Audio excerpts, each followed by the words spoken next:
ഇസ്ലാമിലെ ഏതൊരു ഇബാദത്തും നിർബന്ധമായ വാജിബായ ഏതൊരു ഇബാദത്തും അത് വാജിബാണ് എന്ന് അംഗീകരിച്ചുകൊണ്ട് ഒരാൾ അത് ഉപേക്ഷിച്ചാൽ അയാൾ കാഫിർ ആവുകയില്ല. ഒരാൾ പറയാം സക്കാത്ത് നിർബന്ധമാണ്, പക്ഷെ അയാൾ പിശുക്ക് കാരണം കൊണ്ടോ മടി കാരണത്താലോ മറ്റെന്തെങ്കിലും കാരണം കൊണ്ടോ അയാൾ സക്കാത്ത് കൊടുത്തില്ല, അയാൾ കാഫിറാകുമോ? കാഫിറാവില്ല. റമദാനിലെ നോമ്പ് നിർബന്ധമാണെന്ന് അയാൾ അംഗീകരിക്കുന്നുണ്ട്, പക്ഷെ അയാൾ നോമ്പ് വെക്കാൻ തയ്യാറല്ല, അയാൾ നോമ്പ് നോക്കുന്നില്ല മടി കാരണത്താൽ, അശ്രദ്ധ കാരണത്താൽ, അയാൾ കാഫിറാകുമോ? ഇല്ല. ഹജ്ജ് നിർബന്ധമാണ് എന്ന് അയാൾ അംഗീകരിക്കുന്നുണ്ട്, പക്ഷെ അയാൾ ഹജ്ജ് ചെയ്യാൻ തയ്യാറാകുന്നില്ല, അല്ലെങ്കിൽ ഹജ്ജ് എന്തെങ്കിലും മടി കാരണത്താൽ ഉപേക്ഷിക്കുകയാണ്, അയാൾ കാഫിറാകുമോ? കാഫിറാകുകയില്ല. എന്നാൽ നിസ്കാരത്തിന്റെ കാര്യം വ്യത്യസ്തമാണ്.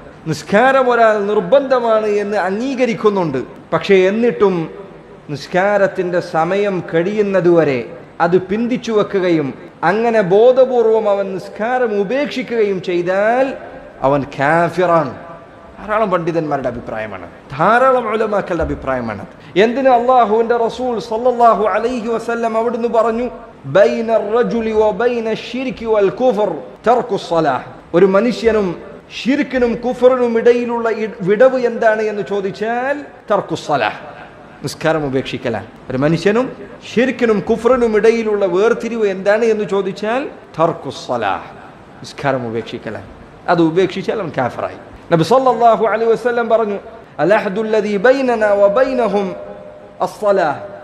നമുക്കും അവർക്കും ഇടയിലുള്ള കരാർ, മുസ്ലിമീങ്ങൾക്കും മുശ്രിക്കീങ്ങൾക്കും ഇടയിൽ അവരെ വേർതിരിക്കുന്ന കരാർ നിസ്കാരമാണ്. ഫമൻ തറകഹാ ഫഖദ് കഫർ. ആരെങ്കിലും നിസ്കാരം ഉപേക്ഷിച്ചാൽ അവൻ കാഫിറായിരിക്കുന്നു. അല്ലാഹുവിന്റെ റസൂൽ സല്ലല്ലാഹു അലൈഹി വസല്ലം അവിടുന്ന് പറഞ്ഞതാണ്. അബൂ ഹുറൈറ റളിയല്ലാഹു അൻഹു അദ്ദേഹം പറയുന്നു, كان أصحاب رسول الله صلى الله عليه وسلم لا يرون شيئا من الأعمال تركه كفرا غير الصلاة. അല്ലാഹുവിന്റെ റസൂൽ സല്ലല്ലാഹു അലൈഹി വസല്ലമയുടെ സഹാബിമാർ ഒരു പ്രവർത്തനവും ഉപേക്ഷിക്കുന്നത് അവർ കുഫ്റായി കണ്ടിരുന്നില്ല, നിസ്കാരം ഒഴികെ. ഉമർ ഇബ്നുൽ ഖത്താബ് റളിയല്ലാഹു അൻഹു എങ്ങനെയാണ് അദ്ദേഹം മരിക്കുന്നത്? അദ്ദേഹം വഫാത്താകുന്നത് ഷഹീദായിക്കൊണ്ടാണ്. എപ്പോഴാണ് ഷഹീദായത്? അദ്ദേഹം രാവിലെ സുബ്ഹ് നിസ്കാരത്തിന് വേണ്ടി മസ്ജിദിൽ വന്ന സന്ദർഭത്തിൽ നിസ്കാരത്തിന് കൈകെട്ടിയ വേളയിലാണ് മജൂസിയായിരുന്ന ആ മനുഷ്യൻ ഉമർ ഇബ്നുൽ ഖത്താബ് റളിയല്ലാഹു അൻഹുവിനെ തൻ്റെ കയ്യിലുള്ള ആയുധം കൊണ്ട് കുത്തിയത്. കുത്തിയിട്ട് തൻ്റെ ശരീരത്തിൽ നിന്ന് ചോര വാർന്നൊലിക്കുന്ന സന്ദർഭത്തിൽ ഉമർ ഇബ്നുൽ ഖത്താബ് റളിയല്ലാഹു അൻഹു ചുറ്റും കൂടി ആളുകളോട് പറഞ്ഞു, അസ്സലാ അസ്സലാ, നിസ്കാരത്തിന്റെ കാര്യം നിങ്ങൾ മറക്കരുത്. നിസ്കാരത്തിനല്ലേ അദ്ദേഹത്തിന് കുത്തേറ്റത്. ലാ ഹദ്ദ ഫിൽ ഇസ്ലാമി ലിമൻ തറക അസ്സലാ. നിസ്കാരം ഉപേക്ഷിച്ചവന് ഇസ്ലാമിൽ യാതൊരു പങ്കുമില്ല. ഏത് സന്ദർഭത്തിൽ അത് പറഞ്ഞത്? കുത്തേറ്റ് കിടക്കുന്ന സന്ദർഭത്തിൽ.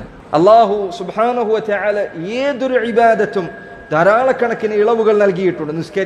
നോമ്പിന്റെ കാര്യം നിങ്ങൾ നോക്കൂ. ഒരാൾ രോഗിയാണ്, നോമ്പ് വെൽക്കണ്ട. അയാൾക്ക് രോഗം മാറുന്നത് വരെ നോമ്പ് വെക്കേണ്ടതില്ല.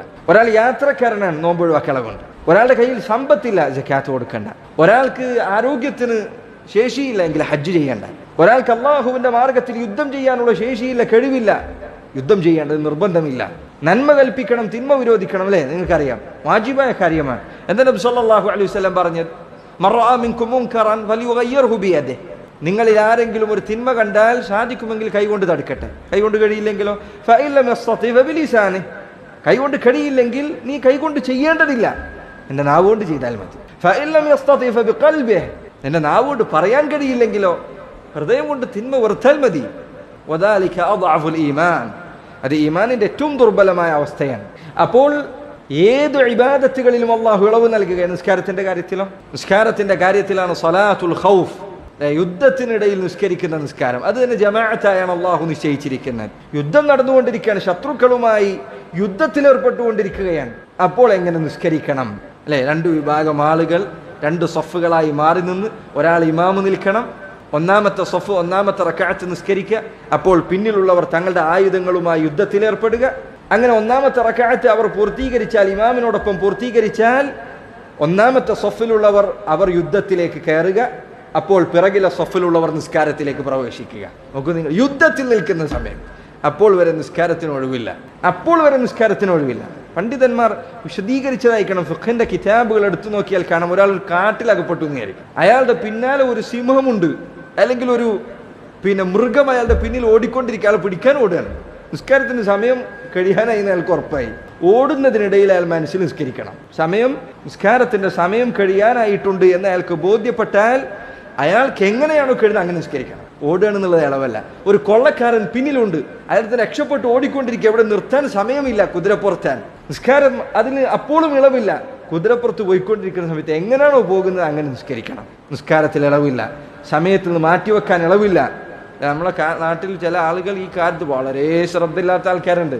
എന്തിനധികം ചില വീടുകളിൽ കല്യാണമായി കഴിഞ്ഞാൽ 2-3 ദിവസത്തെ കല്യാണം ഉണ്ടെങ്കിൽ 3 ദിവസത്തെ നിസ്കാരം, 4ാമത്തെ ദിവസം എല്ലാം കൂടി ഒരുമിച്ച് അങ്ങ് നിസ്കരിക്കും. അവൻ്റെ വിചാരം അവൻ്റെ ബാധ്യത കഴിഞ്ഞു. ഞാൻ സമയമായാൽ നിസ്കാരം പിന്തിക്കാൻ ഒരാൾക്കും അർഹതയില്ല, അവകാശമില്ല. അള്ളാഹു ഇളവ് നൽകിയിട്ടില്ലാത്ത കാര്യമാണത്. യുദ്ധത്തിനിടയിൽ വരെ ഇപ്രകാരമാണ് കാര്യമെങ്കിൽ എന്തായിരിക്കും സഹോദരങ്ങളെ മറ്റു സന്ദർഭത്തിലെ അവസ്ഥ? ഉലമാക്കൾ പണ്ഡിതന്മാർ പറഞ്ഞു, ഒരാൾ നബി സല്ലല്ലാഹു അലൈഹി വസല്ലം ഹദീസിൽ തന്നെ വന്നതുപോലെ സല്ലി ഖായിമൻ, നീ നിന്നുകൊണ്ട് നിസ്കരിക്കണം. ഫഇൻ ലം തസ്തതി' ഫജാലിസൻ, നിന്നുകൊണ്ട് നിസ്കരിക്കാൻ സാധിക്കുകയില്ല എങ്കിൽ ഇരുന്നു കൊണ്ട് നിസ്കരിക്കണം. ഫഇൻ ലം തസ്തതി' ഫഅല ജംബിക്, അങ്ങനെ നിസ്കരിക്കാൻ കഴിയില്ലെങ്കിൽ ചെരിഞ്ഞു കിടന്നുകൊണ്ട് നിസ്കരിക്കണം.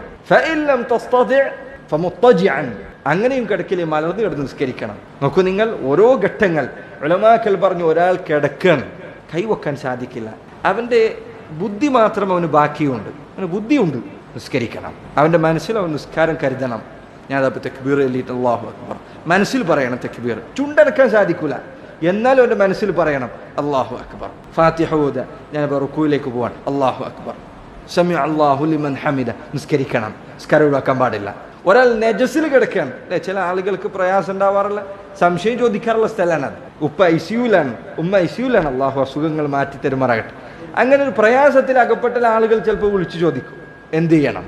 നജസ് മാറ്റാൻ പ്രയാസമുണ്ട്, നജസ് നീക്കാൻ സാധിക്കില്ല, എന്ന് വഴിയില്ല എങ്കിൽ ആ അവസ്ഥയിലായിരിക്കും അവൻ നിസ്കരിക്കണം. നിസ്കാരം ഉപേക്ഷിക്കാൻ പാടില്ല. കാരണം അവന് നജസ് നീക്കാൻ കഴിയില്ലെങ്കിൽ ആ സന്ദർഭത്തിൽ അവന് ആ അവസ്ഥയിൽ നിസ്കരിക്കാനുള്ള ഇളവുണ്ട്. അങ്ങനെ നജസ് നീക്കാൻ പറ്റാത്തത് കൊണ്ടാണ്.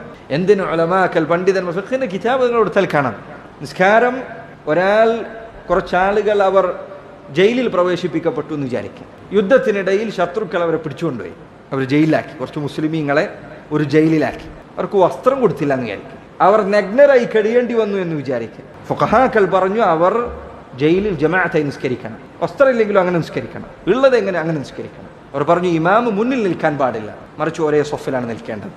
ഒരാൾ മുന്നിൽ നിൽക്കുമ്പോൾ അയാൾ ഔറത്ത് പിന്നിലുള്ളവർ കാണേണ്ട അവസ്ഥയുണ്ടാകും. നോക്കൂ, ആ സന്ദർഭത്തിലൊരു ഫുഖഹാക്കൾ പറയുക, നിസ്കാരത്തിന്റെ പ്രാധാന്യം പറയുന്നതിനോട് എത്രയും പറഞ്ഞത്. ഏത് സാഹചര്യം നിങ്ങൾ എടുത്തു നോക്കൂ, അവിടെയെല്ലാം നിസ്കാരമുണ്ട്. ഒരു സന്ദർഭത്തിലും അല്ലാഹു സുബ്ഹാനഹു വ തആല അതിന് ഇളവ് നൽകിയിട്ടില്ല. ഒരു സാഹചര്യത്തിലും അത്രമാത്രം പ്രാധാന്യമുള്ള ഇബാദത്താണ് നിസ്കാരം എന്ന് ഈ പറഞ്ഞതിൽ നിന്ന് നമുക്ക് മനസ്സിലാക്കേണ്ടതുണ്ട്.